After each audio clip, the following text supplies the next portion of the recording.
Good morning. The project today is scraping all this up, and it is basically going to start from right in here, go to the edge of the concrete, scrape in there, and shoot back down this way. All that's got to get scraped up. I did a little test run yesterday. It's very hard. And then there gets fabric and DJ. All this is getting fabric. I got 2 1/4 rolls over there. But in order for this to not grow weeds and be crazy, all this is going to get scraped up, fabric down. I got 7 truckloads of DGA coming in tomorrow, and then the driveway will be scraped up. There's enough rock there to kind of regrade it, and then there is a washout occurring at the very end. It rides that right side, and I'm putting in a 6-inch pipe, and we're gonna catch all the water and divert it so it's not washing out the driveway. So I'll get this smooth bucket on the excavator and start cutting my lines. All right, got some lines painted. Let's see how some of this stuff comes up. My plan is to take the smooth bucket and scrape everything, and take the skid steer and get like the big area.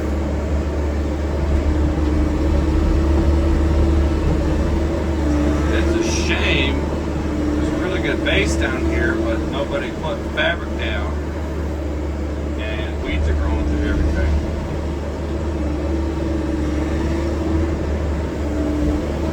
And it probably doesn't help that it's not driven over a whole bunch. So I usually keep stuff down as well.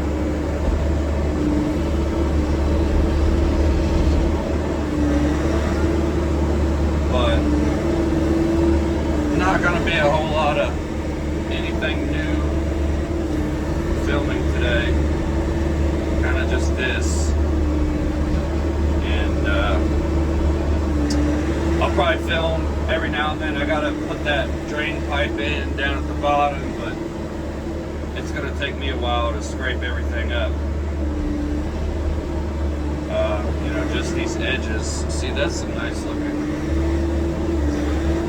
rock underneath there. That's neat.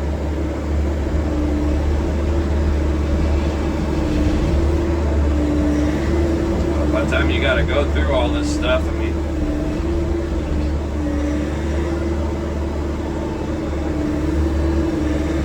well, I'll check back in here in a little bit. Alright, we're still working on the one side of the perimeter, which you can see, got all that cut down all the way there. We're going to keep moving and cut around all this. This is a really good base that was in here, but it just didn't have anything to prevent this grass and weeds and stuff from growing in here, and this is what it gets like. So scrape it all up, put some good fabric down. There's a really good base underneath of it. I put in DGA instead of gravel.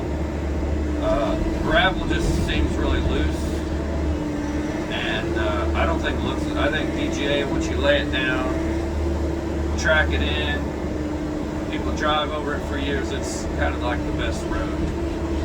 Now, some people call that crusher run, and I don't know if what people are calling crusher run is the 3s and dust, or it's the DGA like I get, which is basically 57s and dust.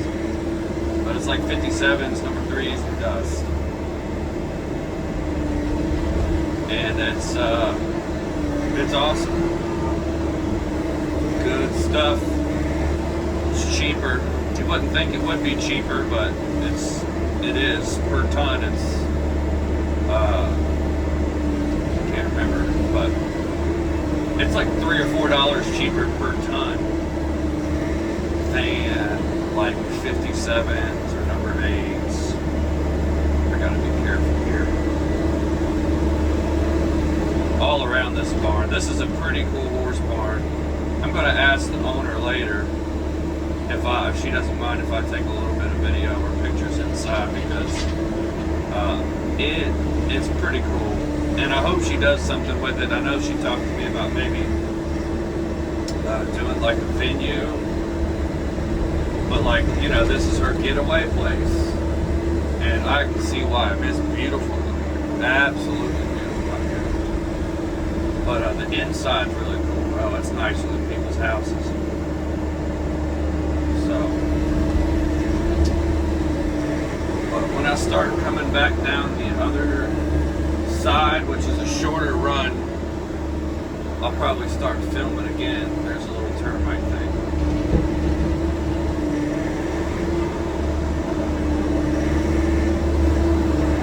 And it rained a little bit this morning, which doesn't bother me at all, because it kind of knocks down some of this dust.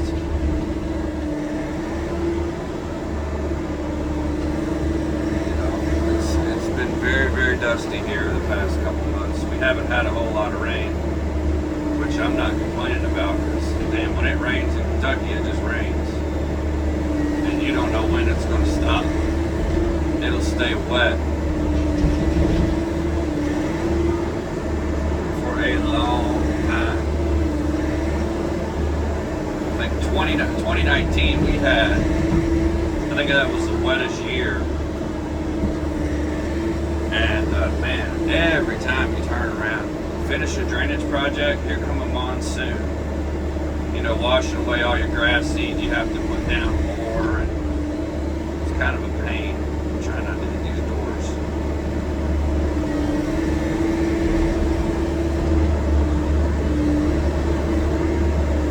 If you kind of get a little bit further away and stick that tip in there, tip of your bucket.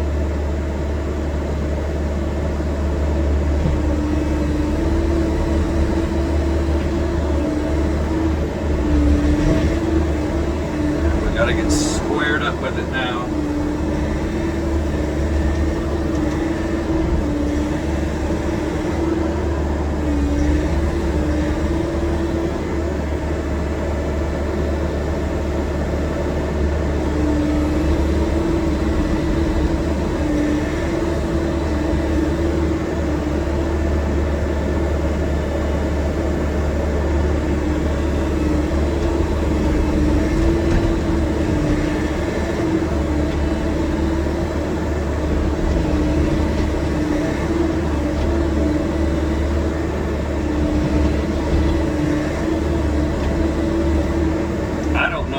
Termite things are doing any good in the gravel.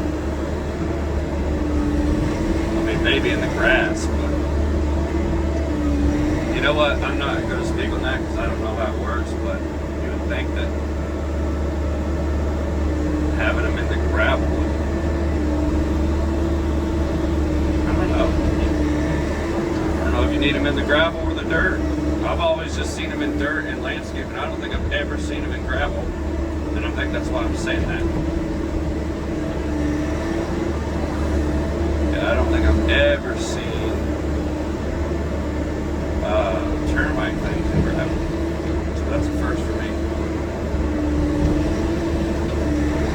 There was a couple of deer out here this morning hanging out. When I came in, they wasn't scared. They just looked at me. They was like, "What? You know, what is this guy doing?" Not scared at all. The only time they got scared, I started moving some boards and a ladder and stuff out of the way, and I think the noise kind of scared them a little bit.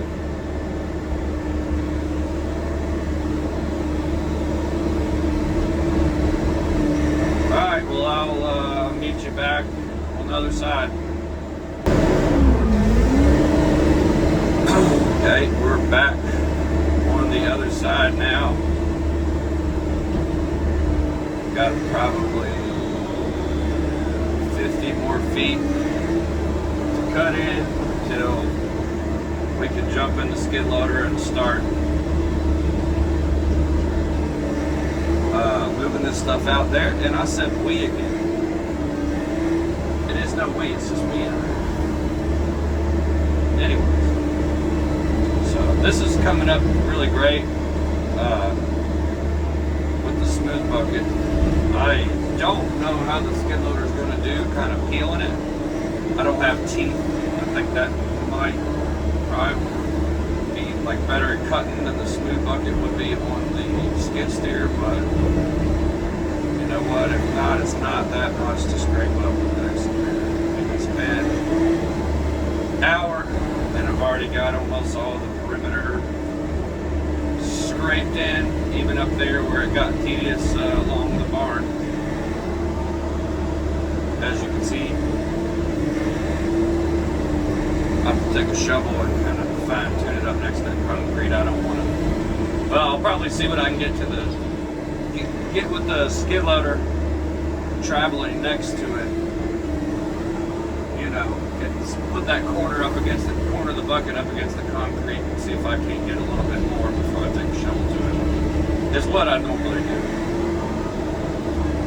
Just because you want to do as much with equipment as you can, and you know, hand work as little as possible. That's the goal. Let the equipment do the work if you got the skill.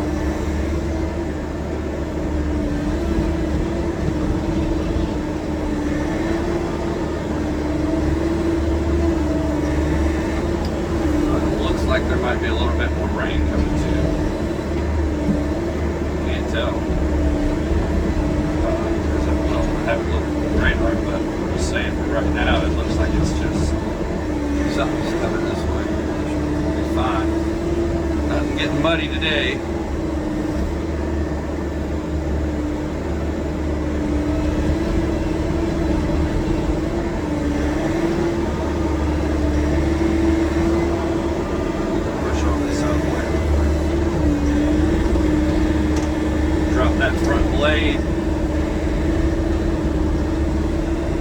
I like pushing stuff with this excavator.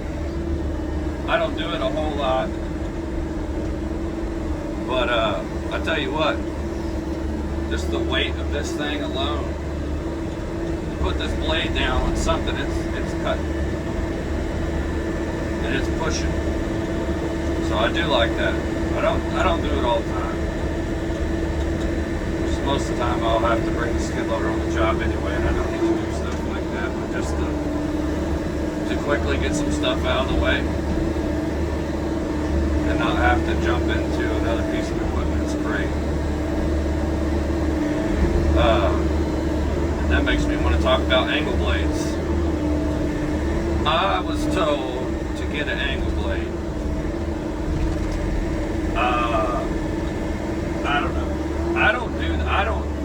When I demoed a Kubota 57, I think it was, so about a 10,000 pound unit, it had an angle blade on it. Well, I didn't use it for anything within a time period that I had it, and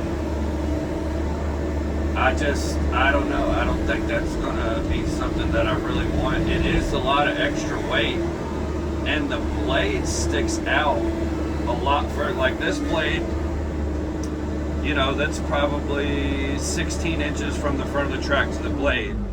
Well, that angle blade, even if you have it straight, sticks out another couple of inches. And sometimes you need that for what you're doing. I mean, your reach on your boom versus that, it's not something I want.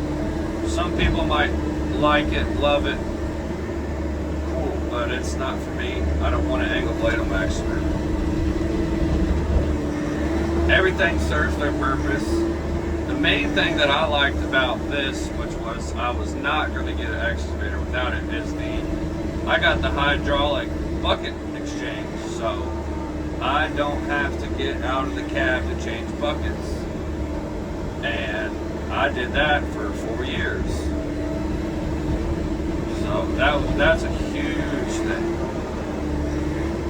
And it sounds super lazy, but when you're on a job and you have to switch buckets constantly because you're doing a drainage project and going back and forth in between digging and, or landscaping, and just, you know, you change your bucket 5 times in one job, it is super annoying to get out and have to hammer a pin out, even though it was just one pin. It's annoying. It's very annoying. Because it takes time away from you being on the excavator doing what actually needs to be done. You're sitting there spending time changing the damn bucket. And that's not what you don't get paid to change buckets. You get paid to run the excavator. So that's my take on that stuff. Other people probably have much different opinions, and that's cool. For my business and for me, that's what works. Last little bit cut right there. So yep, as you can see, all that's cut. All this side's cut. I'm gonna take the skid steer and try to start peeling up this way. Everything's going behind the barn. I want to see how well that works. If it's just going to be a nightmare and beating everything up, then I'll just cut everything again with the excavator and lay it up, and then track the spoils behind the barn. But like this shit right here, that is very, very rough. And I'm putting quite a bit of down pressure, and it's skimming it off. But skid loader is not, you know, the down pressure on it versus the track sitting there spinning in the rock, tearing it up. I don't know. It's probably just, I mean, I know there's some people that would have did this whole entire job with a skid loader, and that's fine, that's cool, but not me. I think when you're too hard on skid loaders, you know, skid loaders make a lot of money for tracking material. That's tracking material and grading. When you have to do digging with them and or cutting, like this is what I would categorize this as, I think it's a little bit too rough on them. And maybe the excavator is gonna come in handy with cutting everything out. You know, and if this job was bigger, obviously, you know, let's use a dozer or something, but I'm just saying, I'm not one to sit there and dig and spin the tracks and do all that and just tear the damn skid loader up. They're too important year round. There's too much stuff you can do with them to be, you know, just killing them. And when something's this hard and you got that much down pressure to even scrape something up, it's just, I don't think it's a good idea. People do, there's more than one way to skin a cat, as they would say here. Some people will probably say some different things, but there is more than one way to go about it. This is just what works for me.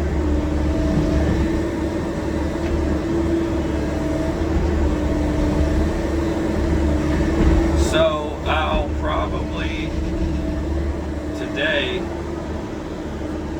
I will probably, where am I going to park this?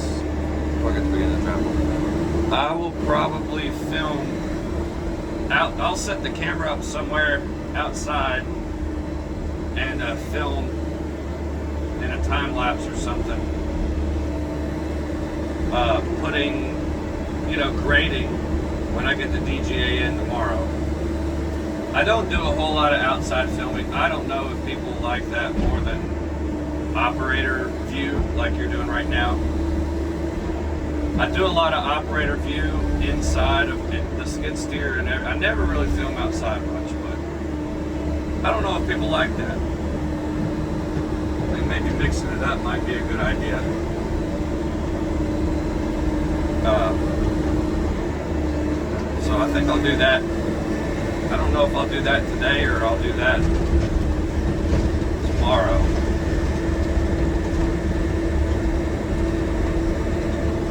But either way, I'll follow up here in a little bit. Well, I was right.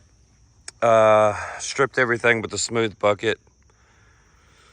Laid it all up right there. So we're gonna start tracking it to the back of the woods.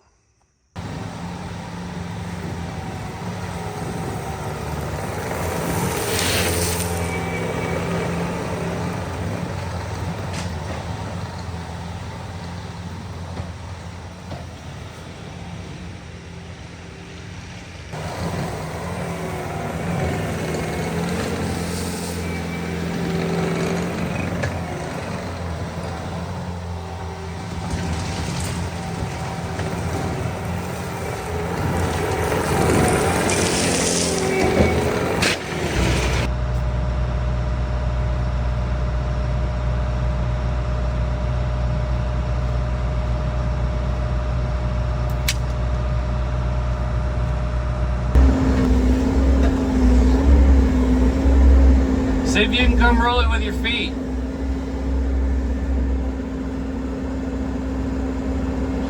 Yeah, see if you can roll it.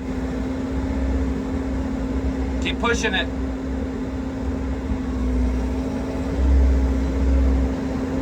Yeah, you can push it some more.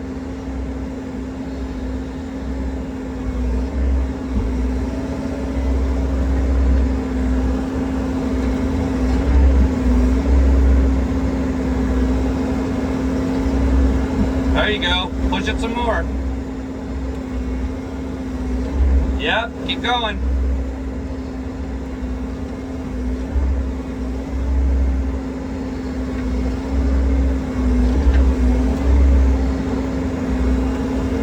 Good job. Keep going.